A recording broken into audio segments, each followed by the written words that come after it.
to the savings to be achieved during the year from the quarterly reviews, but also take into account that as the weeks go by and we get closer to the actual adoption of the valuation and the budget, there are real increases still happening. So since we last spoke, there's about $27,000 extra of rate revenue coming in, predominantly related to new development at Roseworthy. So the main message there is that the budget itself, the expenditure side, is intact as you reviewed it last meeting. There was finally just some minor corrections to some wording in the appendix that has the capital works program in there. There were three bridge projects with neighbouring councils, which we showed as though they were, I suppose, definitely proceeding, whereas the words now suggest that appropriately that will be subject to those neighbouring councils also approving the project. So that's only a minor change in wording. Unless there's aren't any questions on the report, I'll talk about a few things just to keep us busy. Can I ask, what week are you up to with your capital, your no? Yeah, evaluation. Yes, what week are you up to? 51? 51. I got correct. No, so there's only one more week to go to add in 2. Effectively, there's 2 because I've said to the senior rates officer we won't worry about this week, but there'll still be changes coming in. We will do the week just prior to the final council meeting. Okay. I shouldn't say final council meeting, before the final council meeting to deal with the budget this year. Nigel, the $27,000 you're talking about are changes from when the document went out for public consultation until now. Is that what you mean? Correct. Thank you.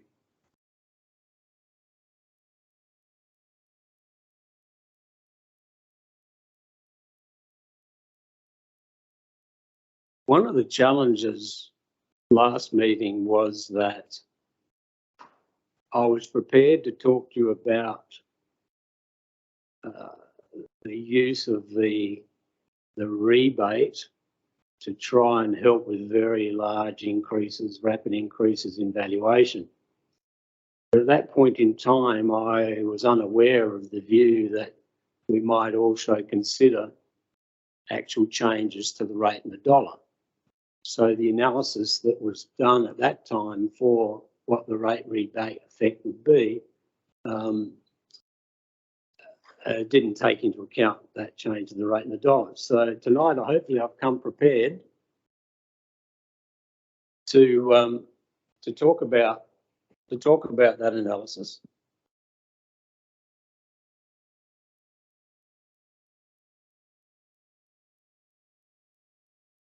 The first slide, it actually looks better up there because the projector's a bit wonky. So maybe look at that screen.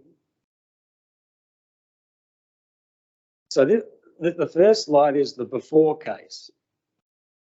So this was the property rates as we had originally proposed, leaving the rate and the dollar the same in terms of the assumptions that were adopted back in January. And back in January, of course, we didn't know what was going to be happening with significant property increases. So the slide I have provided for that analysis now is each one of those bars is the number of properties. So along the bottom, the axis is the percentage increase in the rates. up the side is the number of properties. And then I'll highlight the first orange bar. I specifically coded that orange. That's the number of properties at that time that would be paying the minimum rate. So the minimum rate I'm saying is excluded because that would have only changed in terms of if you'd increased the minimum, and at that time we were proposing the minimum not change. Then there are a few bars. This main one here is where these three are where the rates are actually falling. So there are, based on the rates as we proposed then, rate in the dollar, would have had a actual reduction in amount payable for those people. Then we increase by 1% a time until we get to the point of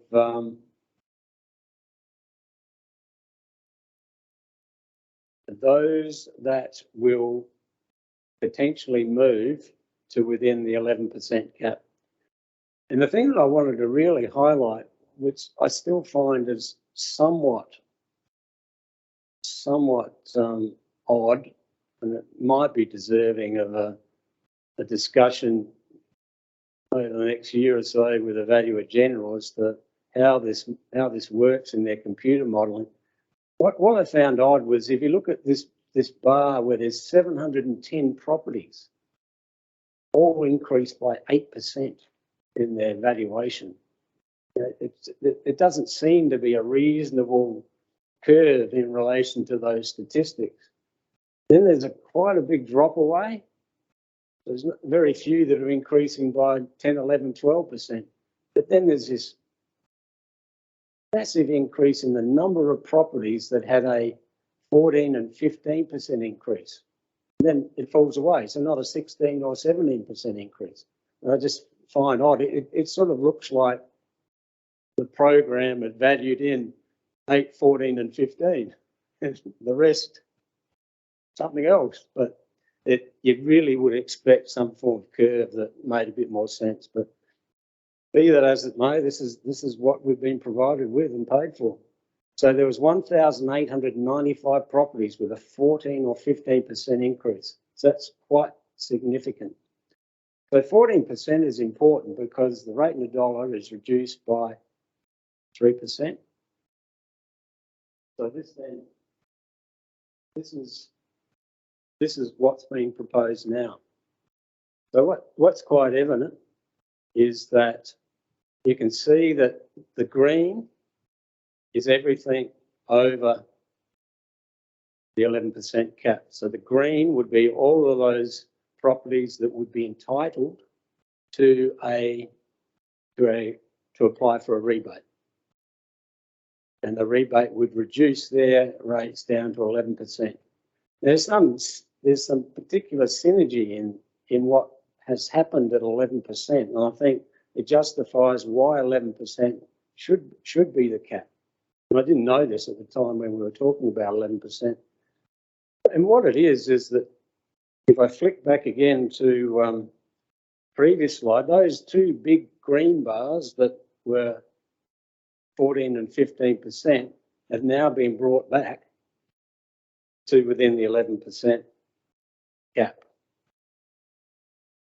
So effectively, by the rate in the dollar reduction, even without the rebate, you have brought the vast majority of people down below that 11% cap. So these people don't actually have to apply for a rebate. It will be just whatever their rate is.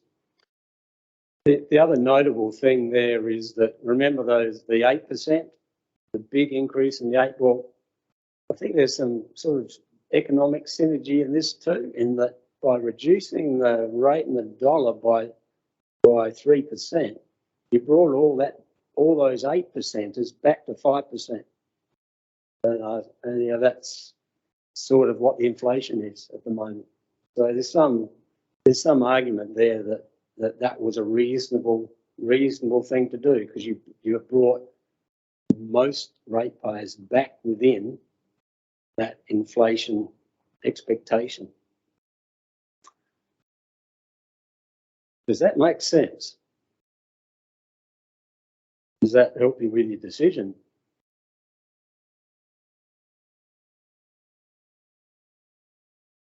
Please use your microphone. Thanks, David.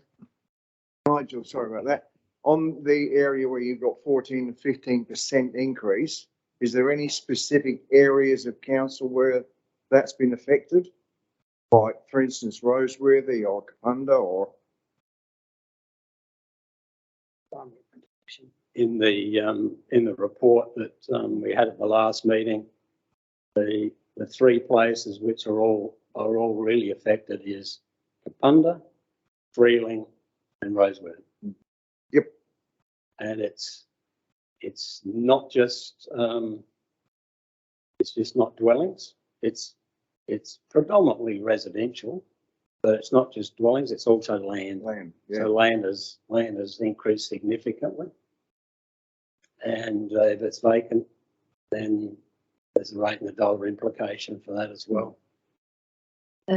Through the chair, so primary production isn't the sole one that's the 14 and 15% increase, is it? Primary productions overall is less than 3. There's a couple of properties that have had really big increases, but I suspect those have had some form of development on site, but regardless, if they haven't had development, they'll be entitled, just like everybody else, to apply for that rebate, so that they will also be capped down to below the 11% cap. The valuation increases, though, are predominantly related to residential properties. From what I can see and listen at what's happening at other councils, I'm not just talking metropolitan, other councils, our challenge is actually relatively small compared to some. There's those in similar situations to here that are looking at 25%, not 15s. So, and they're all struggling with the same thing, how to handle it. And it seems like many are talking about the sort of rebate constraint that we're talking about.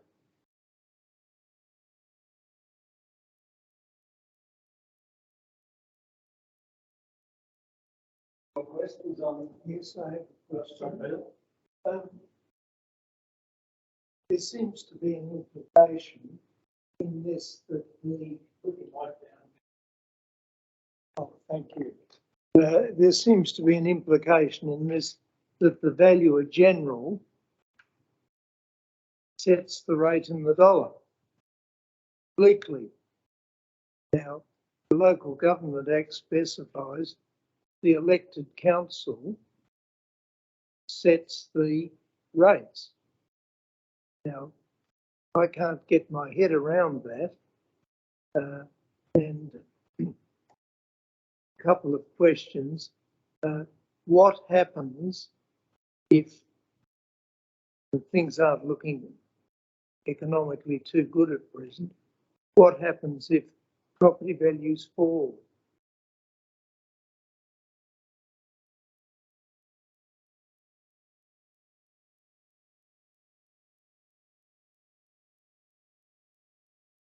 Very, very good question, and it probably is deserving of more than just an off-the-cuff comment. The analysis that I've done here is certainly not intended to indicate that the valuer general sets the revenue. What it indicates is that this is how the revenue that the council has requested to receive will be shared amongst people. So if someone's got a 3% increase this year compared to someone that's got a 15% increase, the value is certainly driving how much the individuals pay and how much they will contribute. So indirectly, that is sort of determining what those people's rates are going to be. What happens if property values fall? If we're talking about dire economic circumstances, I'd be arguing that we would be wanting to closely scrutinise our budget to win what people can afford to pay.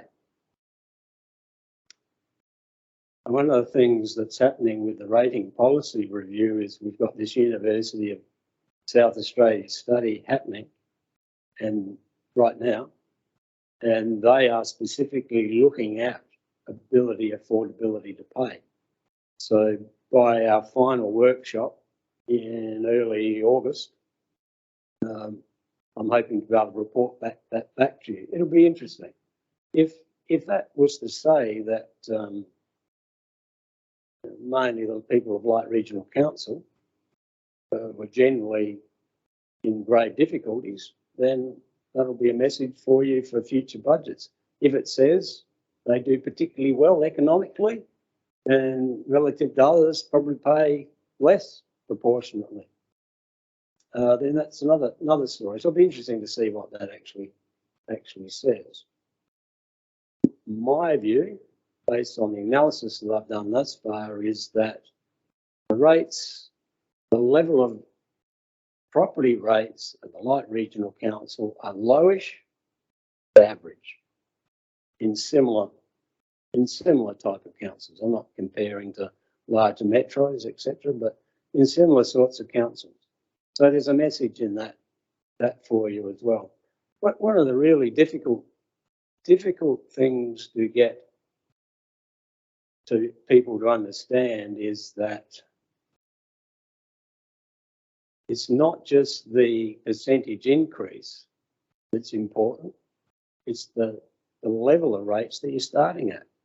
Whereas the media like to compare, well, Gawler's going up 8% and we're going up 6%. But what's the level of rating to start with? And if you're already lowish, the average, well, it gives you a different perspective. If you're already very high rating council, then you should take note of what's happening. Other questions?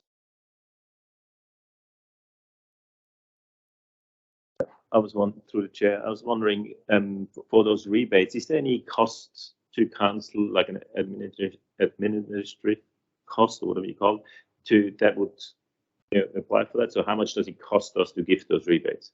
Is that something that we can put a figure to? Excellent question, and you're one slide ahead of me.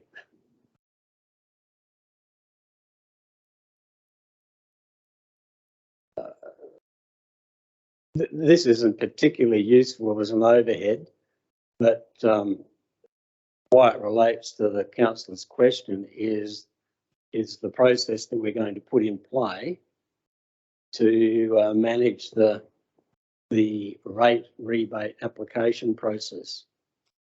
So our IT people have already put together an online form. So this is ready to go live as soon as the budget is adopted and the rates are struck. I think we've tested it fairly well. What's the objective of the online form is obviously to keep it as easy on us as possible. The existing software doesn't enable us to actually automatically put it on people's rate notices. So that's why we need to do it as an application process. What we're hoping to do to keep things as simple as possible is to easily enable the ratepayer to determine whether they're actually eligible. So that's what this calculation is going to do. So we're going to redesign the rate notice slightly. In the past, rate notices anywhere didn't show what the value was last year. So this time we're going to have a line on there. This is what your value was in 21, 22. And what they'll be asked to do is to type that, type the value in the box last year. Then they type outline and then type in last year's, and it will calculate the percentage increase. When it calculates the percentage increase, if their increase is 6%, it'll come up with a message: you're ineligible. It'll say the council has other forms of assistance, for example, hardship. If you need to consider that, go and look for other information on your rate notice pamphlet. It will also talk about making a declaration of sorts that says that, well, you didn't buy the property during the year, you didn't build something substantial over $40,000 during the year, the land use hasn't changed. So if somebody had a primary production allotment and they've changed it to residential for the purposes of subdivision, they wouldn't be eligible under this. We're hoping that will then keep the applications down to only those who are eligible. And our rate staff tell me that the current system is relatively easy to do a rebate of this nature. So it's a fairly simple journal. So we're not expecting to need any extra staff or anything like that. So in effect, it's relatively cost neutral. If we have a large number of people telephoning, etc., well, that might cause us a few administrative issues, but I don't expect it, because I think a lot of people are used to this sort of approach. So I think we've reasonably thought it through to minimise the impact. Answer your question?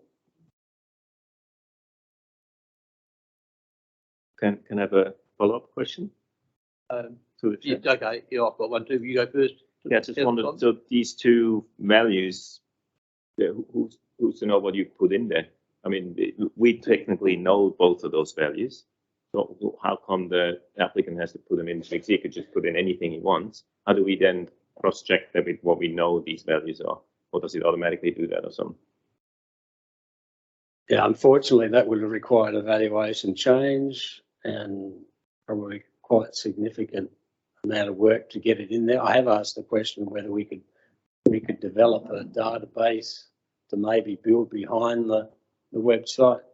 If that can be done, we will do it and populate those numbers. Could I just ask on that, what is the criteria? Where are you going to put it on there, what the criteria is to get a rebate? I can't see that. So the criteria is that, first of all, it's got to be less than 11%. And when they put their values in, Right, it'll be on there. It'll come up with a message, so you're eligible because you're less than 11%. Now you have to be subject to these other conditions. But they'll then have to say that they haven't built properties, land use hasn't changed, and hasn't been significant improvement on property. The other slight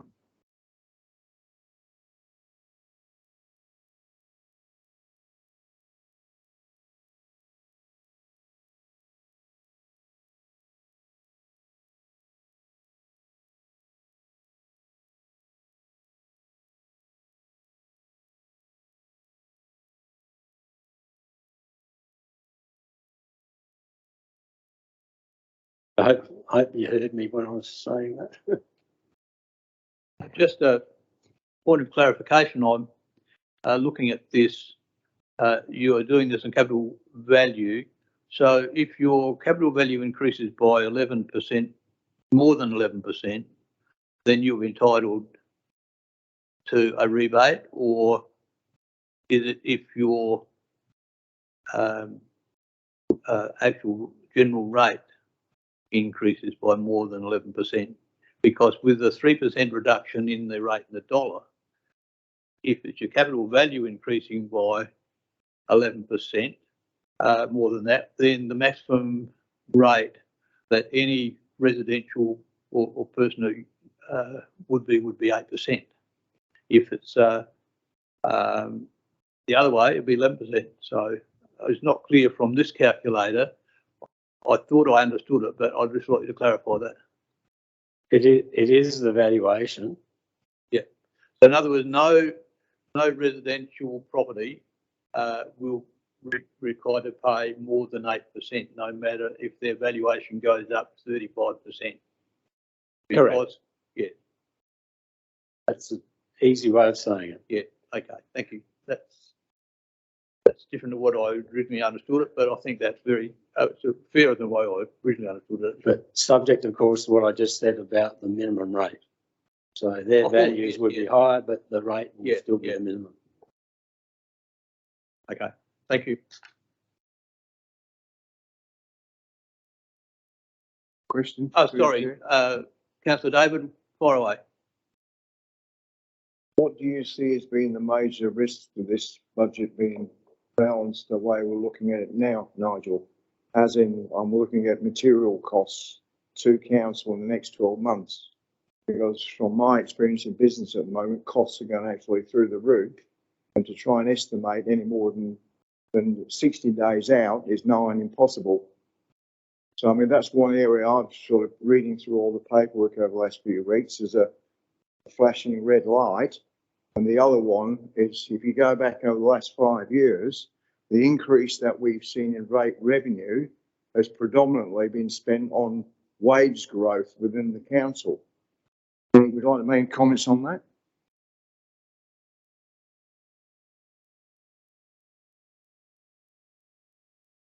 It's quite a number of parts to that. One part of it is that salaries and wages is a significant portion of the budget. In the current time frame, the increases are locked into enterprise agreements. So you're not going to experience salaries, wage increases in this time. Now, you may be subject to that in the next budget when enterprise agreements are up for negotiation. I'd expect that there'd be a push on for increases more than what's been the case in recent years.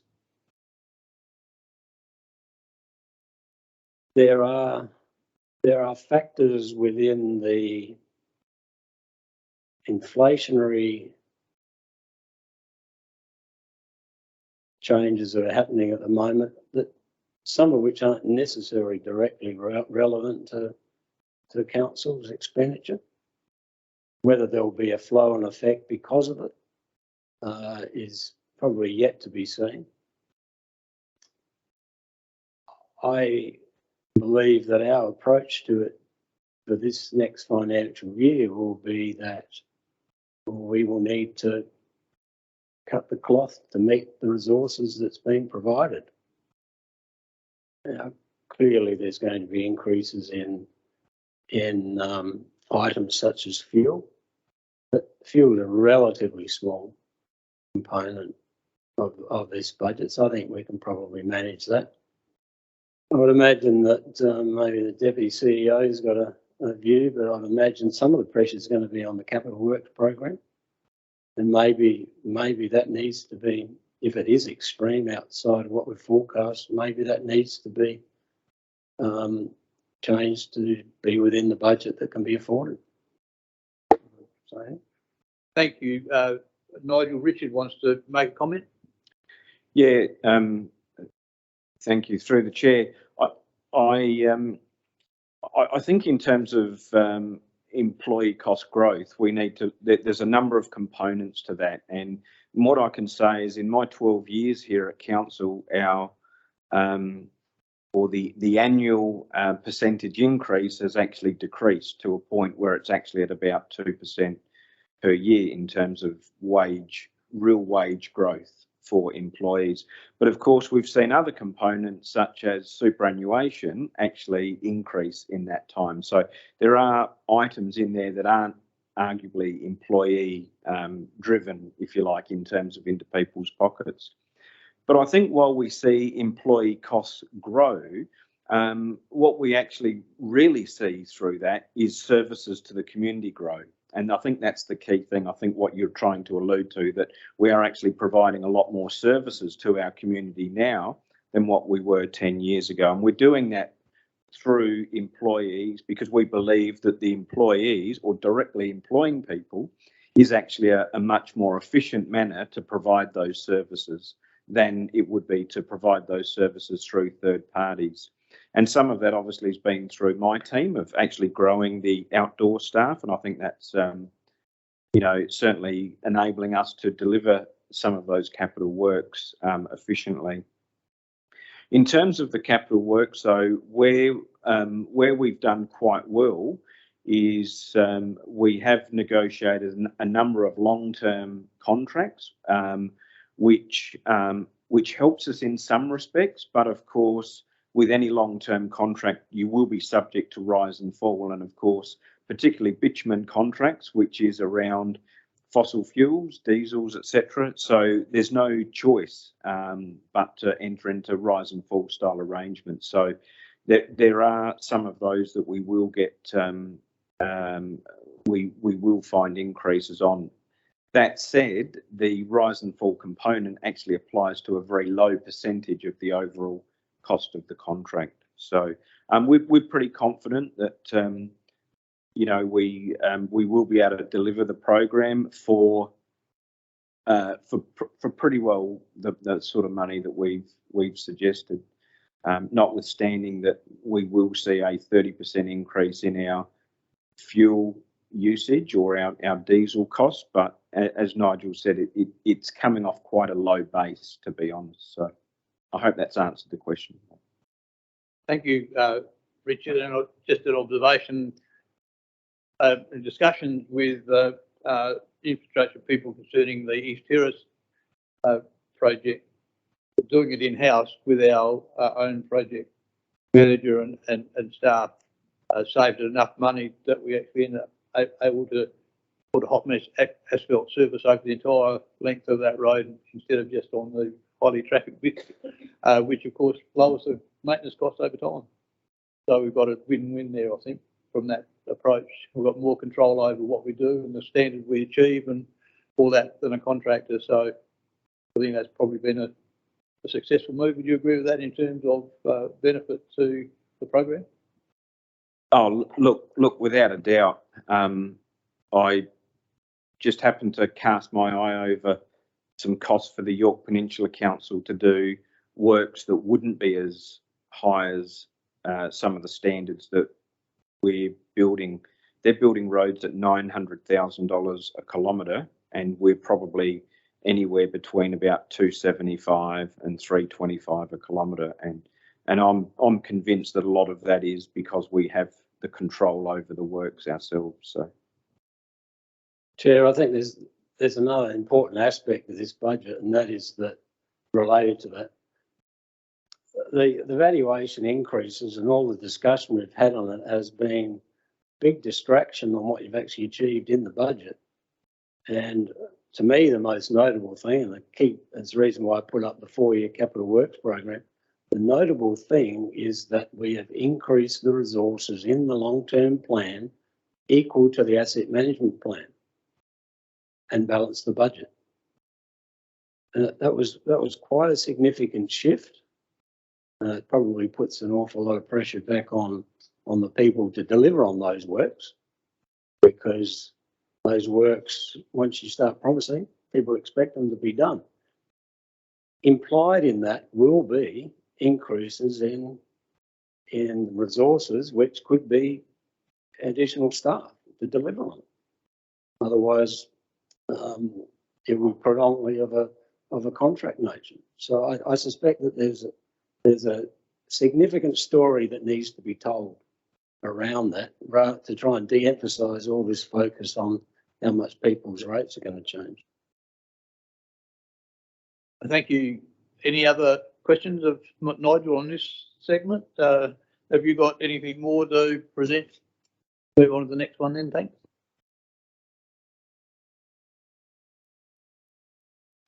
Probably just as a matter of closing off the loose ends, I should just outline what's happening in the operating statement in terms of the changes that were made since you last saw. And I think it's probably worth repeating because it's going to take probably a bit of accounting understanding of the community to get an appreciation of what we're saying. So fortunately the headings are lopped off there, but in terms of the proposed budget, the operating surplus deficit is a very small surplus of $60,000, excluding the net impact of Budget 2. I think every councillor needs to be able to explain why there is that gross deficit of 3.7 million, but an underlying surplus of 60,000. And the accounting of it is simply that the 3.757 million deficit related to Budget 2 is funded by your borrowing approval. The 3.757 million that we will draw down from that cash advance debenture, which has been approved, by the way, so that's, I suppose, another good news story. Drawing that down means that there's no net cash impact on the budget because the money from the drawing down of the borrowing comes onto the cash flow statement. And it's complicated accounting. So why is that emphasis usually on councils ensuring that they break even or make a small deficit on operating? The reform that came in at the time was to ensure that you are getting sufficient funds to replace your assets. I know we had this at the last meeting. So in this forecast, there's 6.341 million of depreciation, not cash. That's the wear and tear of the existing assets, predominantly infrastructure assets. So if you take out the 6.3 million, you'll see that there's a sizable cash surplus being generated on operating, which is then taken and spent on the capital works program. In the past, prior to reforms many years ago, councils didn't do it like this. They did it on a cash basis, and they used to balance the cash.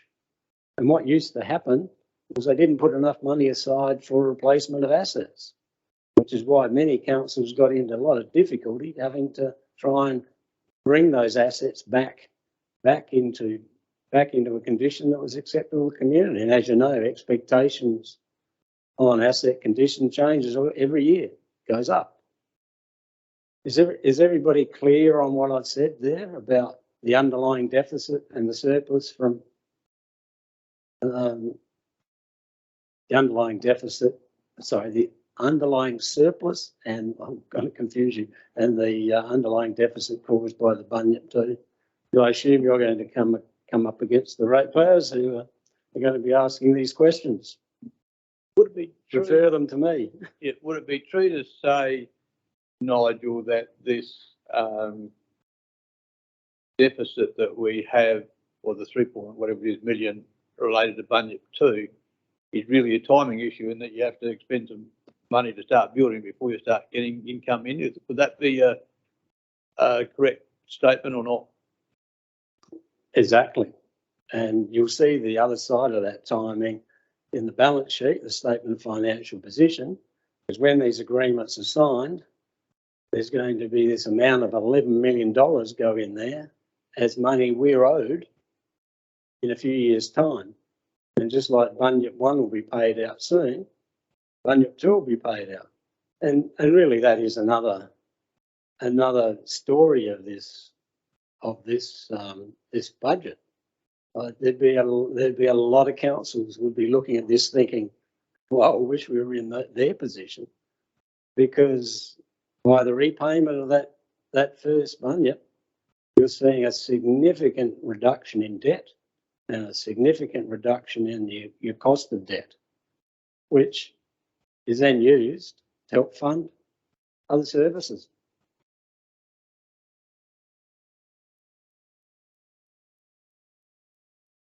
So welcome, Sharon. Okay. And one last question. Sorry, David. One last question to Nigel. Is there any risk that we don't get the money from the Commonwealth Government to Bunyip Mark 2?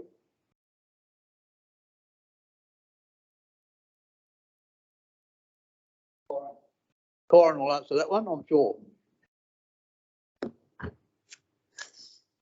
Thanks. Through the chair, so we have signed grant agreements, fully executed grant agreements in place. We're up to milestone 1 of that agreement. A claim has been submitted and is being assessed at the moment. They've indicated that we've sort of passed without officially stating that. There are a couple of more milestones to proceed. So we certainly have to provide evidence that we're building the project at certain milestones and get, I guess, the grant paid out in accordance with those milestones. So there is some risk around that. What I can say is that in all my years working at council, and the Deputy CEO might also comment, in his years at council, we've not yet failed a milestone to receive a grant as in accordance with an executed agreement. So I think it's extremely low risk. So just a supplementary to that, was the first milestone achieved with the old Liberal government or with the new Labor government? I'm not sure if that's a relevant sort of question, because we have an agreement with the government of the day. So relevant of who that government is, it's a binding grant agreement. So once again, we've had grant agreements that cross over governments in terms of changing governments, and pretty much, and there's like a legal sort of contract as I understand. So the governments need to honour that. Yeah, that's what the French thought about the submarines as well, but unfortunately it didn't work out that way, did it? You know, so that's why I'm a bit concerned that with the change of government, there doesn't seem to be a lot of federal government around for grants for country areas at the present moment. So that's my concern with that part of that project. And Chair, I think probably worth adding that a key milestone was your condition, the council's condition, funding approval from the Local Government Finance Authority. So they've approved the loan last week, so they're confident in respect to what's happening. Part of that deal, though, is the repayment of the 11.3 million that was originally borrowed, so they're happy about that. Happy about that as well. I expect that loan will be settled tomorrow, which doesn't mean we'll actually use the money. It'll mean that we'll have the debenture to draw upon when the expenditure starts. Thank you for that, Simon. So if I understand it correctly, as long as we don't, or put it differently, as long as we do achieve those milestones, there's no way that we wouldn't get the loan. So that's contractual agreement that if we achieve this and this and this milestone, we will get the loan. And since we're not going to not achieve the milestones, hence we'll get the loan. You already have the loan. You have the loan. Excuse me, I misspoke. The grant, I meant, obviously.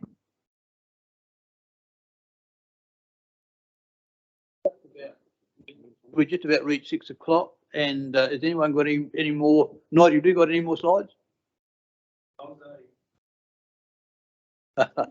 You did a good job. Simon, do you have something to say? Just if I have one more question that, because last time we looked at the draft budget, there's a number in there under the full-time employees, full-time equivalent employees, and there's 101 for the June 30th, 2022. But last time we talked about it, I think June said that that's not actually the actual numbers, and it's actually a lot less. So I was just wondering, that number's still in there, so I'm a bit confused about that. Yeah, through the chair. So we put the estimated headcount in there at the time of production, but we won't know the actual number till the actual date, June 30 date, to update. And it's at a given point in time, so we might have vacancies or positions. People, it's usually around vacancies, and headcount can be related to part-time casual as well if they're on or off. So it does change. So that's the worst case scenario, probably at 101. Thanks for that. You have another question?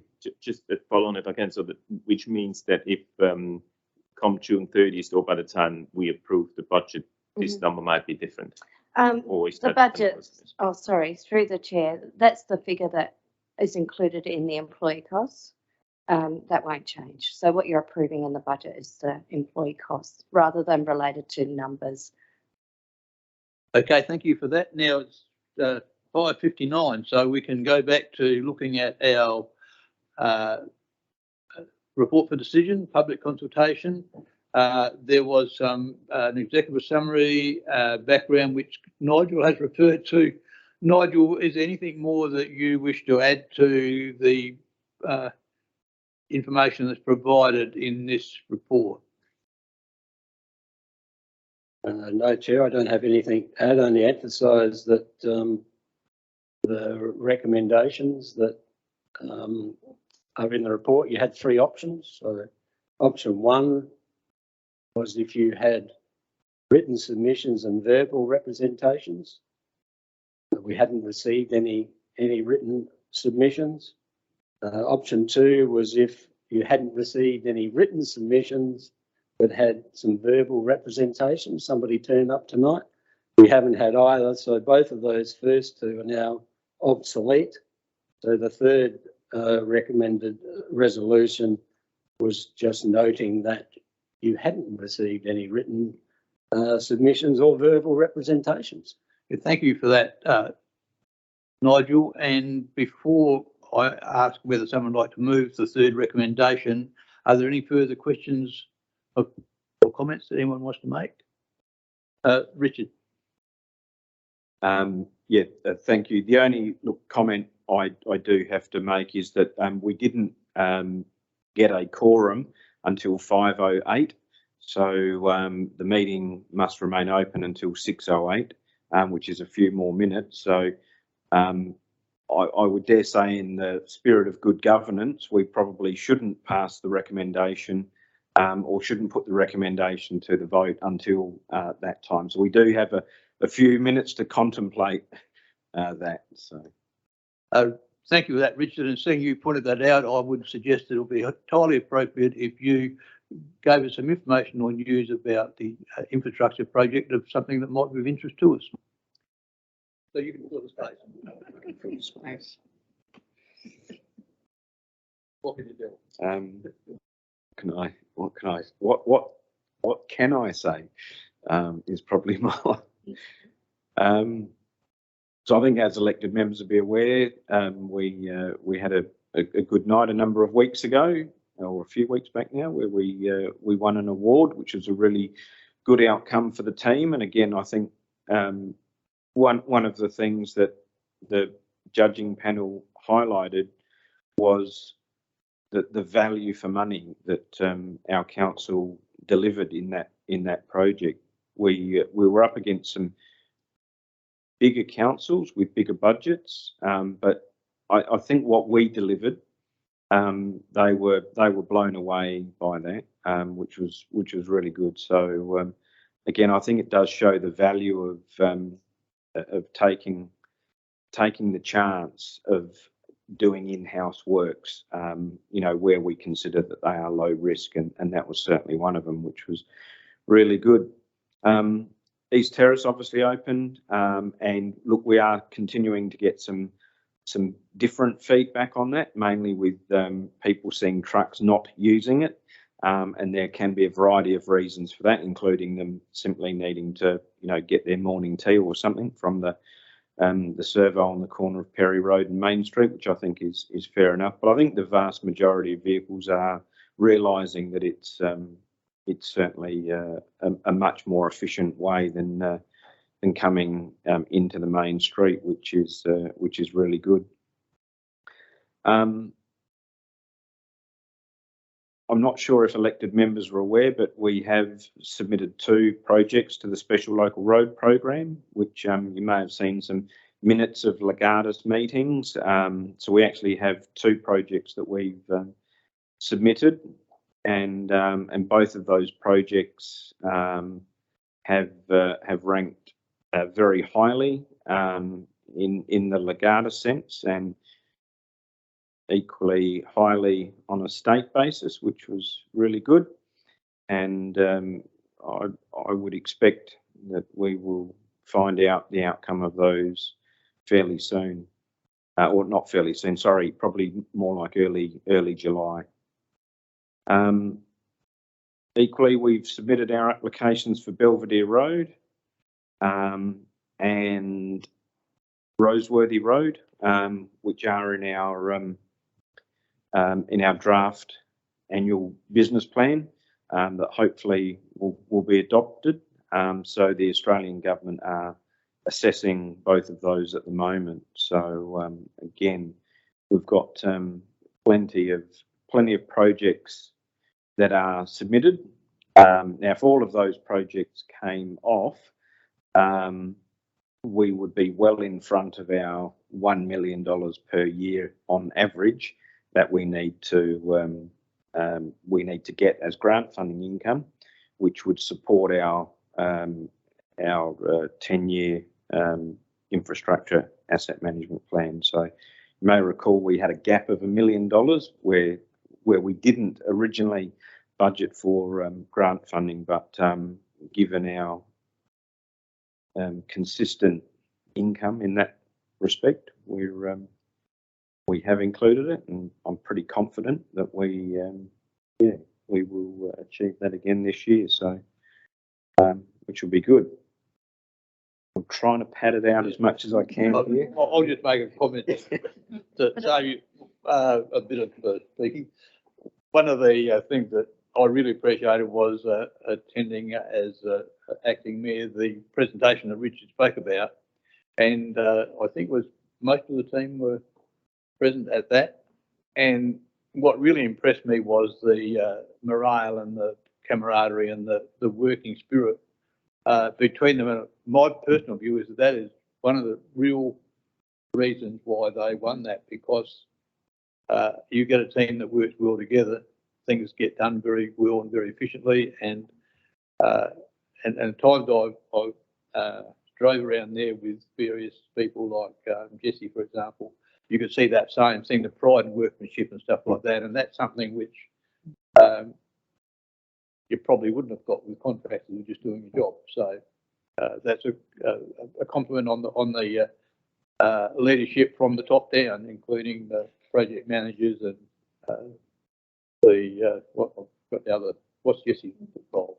Jesse is the construction supervisor. Construction supervisor. Project manager. Yeah, and then down to team leaders and so on. Which one of those is June's son? Could I ask a question, please? What is the value of the Legatus 2 projects that we might get? Have you got any idea of how much they are?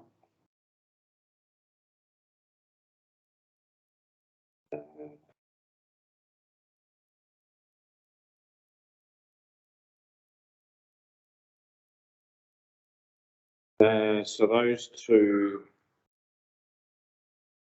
two projects So one is Grey Street at Freeling, which for anyone who comes in there would be well aware of the condition of that street that's deteriorated. And the other one is the upgrade and sealing of Wilkinson Road and Gawler River Road. So the combined value of those two is just under 2.3 million.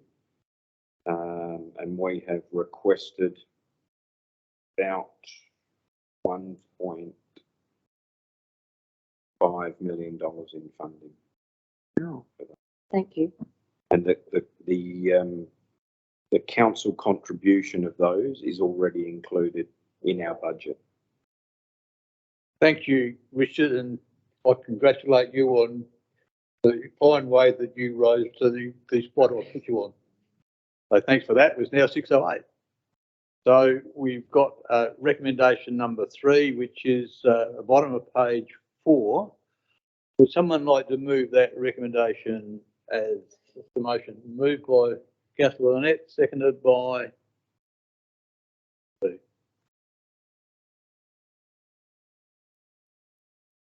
we need a seconder for that motion. Seconded by Sharon. All in favour? Carried. And that brings us to the time of the next meeting, which will be the ordinary council meeting, Tuesday, June the 28th at 5 p.m.